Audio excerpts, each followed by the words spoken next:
Function সম্পর্কে আরও দুইটা টপিক নিয়ে আলোচনা করব। তার মধ্যে প্রথমে আমরা আলোচনা করব রিকার্সিভ ফাংশনে। তাই এখনও যারা আমার চ্যানেলে সাবস্ক্রাইব করে নাই অবশ্যই সাবস্ক্রাইব করে নেবেন এবং ভিডিওগুলো নিয়মিত আপডেট পেতে বেল আইকনে প্রেস করতেও ভুলবেন না। একটু খেয়াল করে দেখেন, আমি এখানে একটা ফাংশন তৈরি করেছি প্রিন্ট নাম্বার, এবং প্রিন্ট নাম্বারকে আমি কল করেছি। স্বাভাবিকভাবে যদি আমি এটার আউটপুট দেখতে চাই, দেখেন এখানে আমাদের আউটপুট 0 এসেছে। এখন রিকার্সিভ ফাংশনটা কি? যখন আমাদের এই যে প্রিন্ট যে নাম্বার ফাংশনটা আমরা ইউজ করেছিলাম, এই ফাংশনকেই যদি আবার আমি ওই ফাংশনের ভিতরে ইউজ করি, অর্থাৎ প্রিন্ট নাম্বার, এখানে কি করলো ফাংশন, সে নিজেই নিজেকে আবার কল করেছে। এটাই হচ্ছে আমাদের রিকার্সিভ ফাংশন। যখনই একটা ফাংশন সে নিজেই নিজেকে আবার কল করবে, সেটি আসলে রিকার্সিভ ফাংশন, অনেকটা লুপের মতো।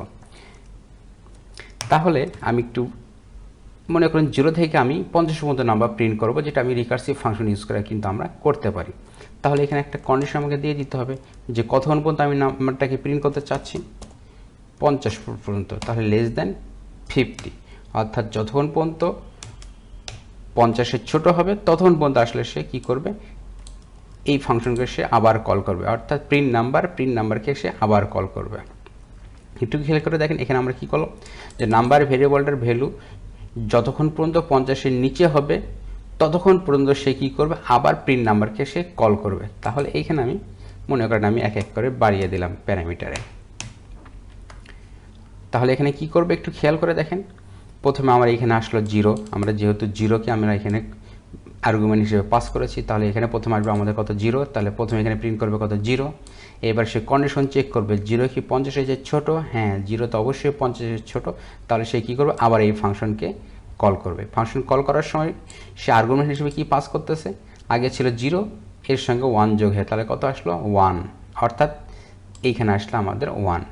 এবার যখন 1 আসছে তারপরে কী করবে, এই ভ্যালুটা ইকো নাম্বার, অর্থাৎ এখন কি সে কী করে 1কে প্রিন্ট করবে। এবার এসে আবার কন্ডিশন চেক করবে যে 1 কি 50-এর চেয়ে ছোটো, হ্যাঁ অবশ্যই 1 তো 50-এর ছোটো হলে সে কী করতেছে, প্রিন্ট নাম্বারকে সে আবার কল করতেছে। কল করার সময় সে আর্গুমেন্ট হিসেবে কি পাস করতেছে, দেখেন এতক্ষণ ছিল আমাদের নাম্বার ভেরিয়েবলটার ভ্যালু ছিল 1, তার সাথে আবার 1 যোগ হলো, তাহলে এবার হলো কত 2, তাহলে আবার এখানে আসবে কত আমার 2। এইভাবে কিন্তু বারবার লুপটা চলতেই থাকবে। এবার আমরা একটু আউটপুটটা দেখি, আমাদের আউটপুট কত আসছে দেখেন আমাদের আউটপুট 0 থেকে 50 পর্যন্ত কিন্তু আমাদের আউটপুট চলে এসেছে। এই ছিল আমাদের আসলে রিকার্সিভ ফাংশন।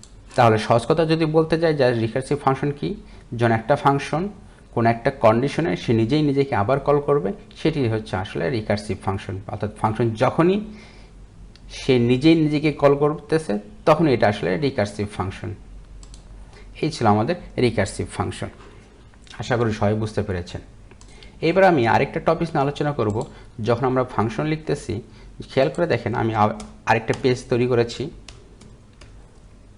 আমি পিএইচপি কোড লিখলাম, মনে করেন আমি এখানে দিলাম সাম ফাংশন। আমি একটা ফাংশন তৈরি করলাম, ফাংশন সাম।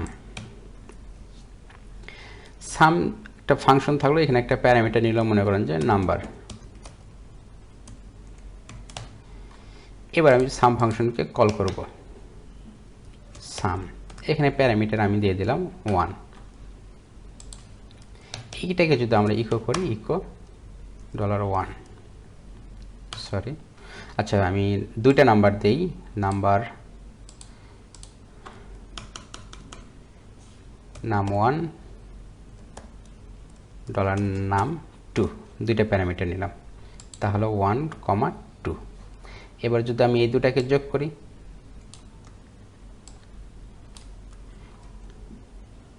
প্লাস নাম 2, আমি এটাকে ইকো করে দিয়েছি। একটু আউটপুট আমি দেখি যে আমাদের আউটপুটটা কি আসে দেখি। আমাদের ছিল ফাইলটা মেনি আর্গুমেন্টস, আনডিফাইন্ড ভেরিয়েবল। আচ্ছা আমাদের ভেরিয়েবলের নাম ভুল হয়েছে, এখানে আসলে হবে নাম 2। এবার আমরা আউটপুটটা দেখি, তা আমাদের আউটপুট কত আসছে, 3 আসছে। এখানে যদি আমরা 12 দিলাম তাহলে কত আসবে, আমাদের 13 আসার কথা, দেন 13 চলে আসছে। এখন এখানে এই ফাংশনটা আসলে কি করতেছে, এই ফাংশন আসলে দুইটা ভ্যালু সে নিচে নিয়ে সে আসলে যোগ করতেছে। এখন আমাদের প্রয়োজন হতে পারে যে আসলে ভ্যালু কতগুলো হবে, আমি আসলে সঠিক জানি না। যে একটা ভ্যালু থাকলে একটা ভ্যালু যোগ করবে, যদি এক বা একাধিক দুইটা ভ্যালু থাকে তাহলে দুইটা ভ্যালু নিয়ে সে যোগ করবে। অর্থাৎ এখানে প্যারামিটার আমার ডিফাইন না, যে আমার আসলে 1 বা 2টা বা 3টা 5টা 7টা 10টা এরকম অসংখ্য প্যারামিটার হতে পারে। অর্থাৎ আমি যখনই ফাংশনকে কল করে যতগুলো প্যারামিটার আমি দেবো, ওই প্যারামিটারগুলো নিয়ে সে কী করবে, সে সাম করে দিবে। তাহলে আমি এইখানে আমি কি করব, 3টা ডট দিয়ে আমি নাম্বার লিখব। আর যখন আমি এখানে দিতে পারবেন, এইবার আমি ইকোকে প্রিন্ট বন্ধ করে দিলাম। এটাকে আমি গতদিন আপনাদের বলেছিলাম যে আসলে বিল্ট ইন ভিন্ন ধরনের ফাংশন আছে যেগুলো আসলে ভিন্ন সময় আমাদের ভিন্ন কাজে লাগবে। ঠিক সেইরকম একটা ফাংশন আমি একটা প্রি ট্যাগ লিখলাম,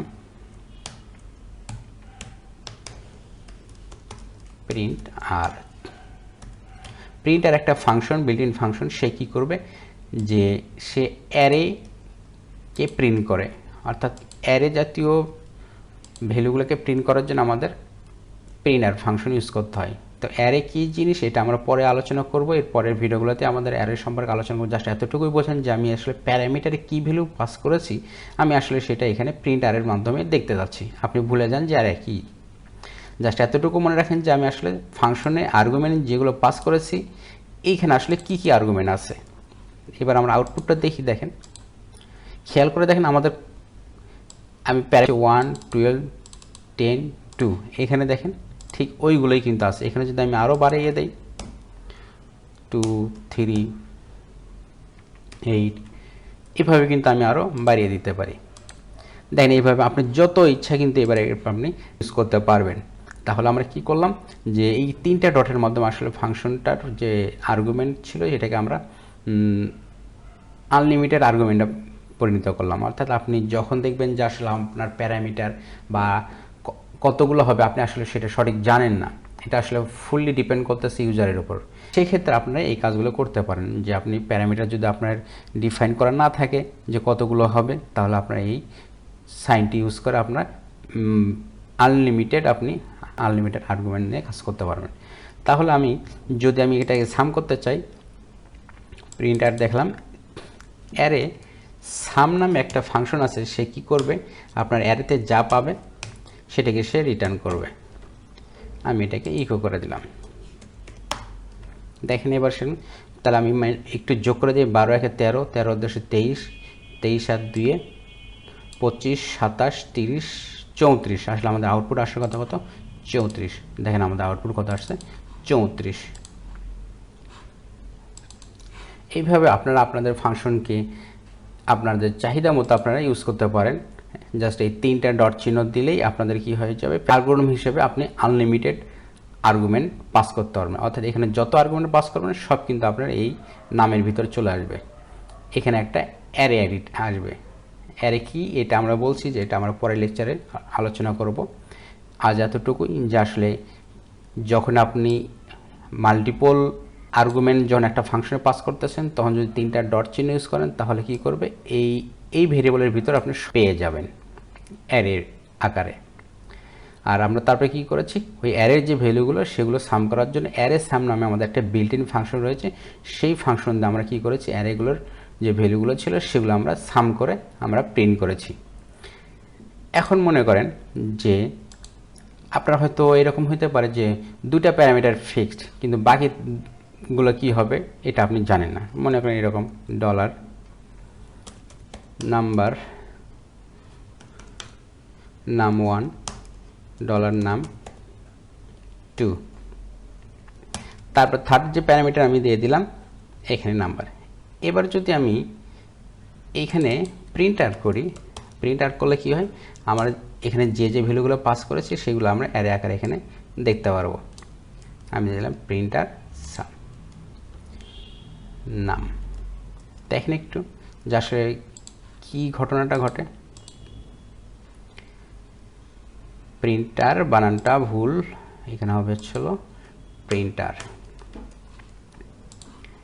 একটু খেয়াল করে দেখেন যে আমার 10 থেকে শুরু হয়েছে, আমাদের 10 থেকে শুরু হয়েছে, অর্থাৎ এই যে এই কয়টা শো করেছে। কিন্তু যদি আমরা এই 2টা প্যারামিটার না দিতাম তাহলে কিন্তু এখানে সবগুলোই চলে আসতো। দেখেন সবগুলোই চলে এসেছে, কিন্তু এখানে 2টা প্যারামিটার বেশি করার কারণে,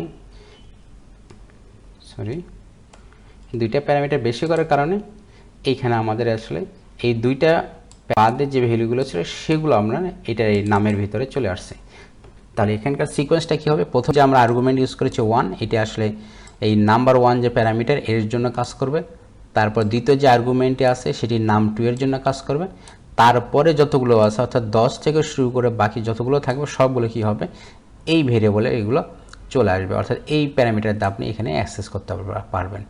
এখানে দেখেন ইকো যদি আপনি নাম 1 করেন, আমি এটিকে বন্ধ করে দিলাম, দেখেন তাহলে আমাদের কত প্রিন্ট করার কথা 1, এই যে দেখেন 1 প্রিন্ট করেছে।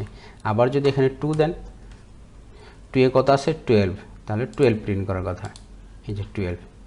আর যদি আপনি নামে কত আছে সেটা দিতে চান তাহলে দেখেন এই যে এখানে একটা অ্যারে রয়েছে, অ্যারের ভ্যালুগুলো কী কী, এই যে 10 থেকে শুরু করে পরে এইভাবে আপনি আপনাদের আর্গুমেন্টগুলো আপনি এইভাবে ডাইনামিক করে নিতে পারবেন, যে আসলে আপনাদের আর্গুমেন্ট যখন মাল্টিপল আর্গুমেন্ট পাস করতে হবে, মূলত যখন মাল্টিপল আর্গুমেন্ট পাস করতে হবে একটা প্যারামিটারে, তখন আপনারা আসলে এই কাজগুলো করতে পারবেন। জাস্ট 3টা ডট দিলেই কাজ আপনার শেষ। আশা করি আপনারা বুঝতে পেরেছেন। তাহলে আজ এ পর্যন্তই, সবাই ভালো থাকবেন, আল্লাহ হাফেজ।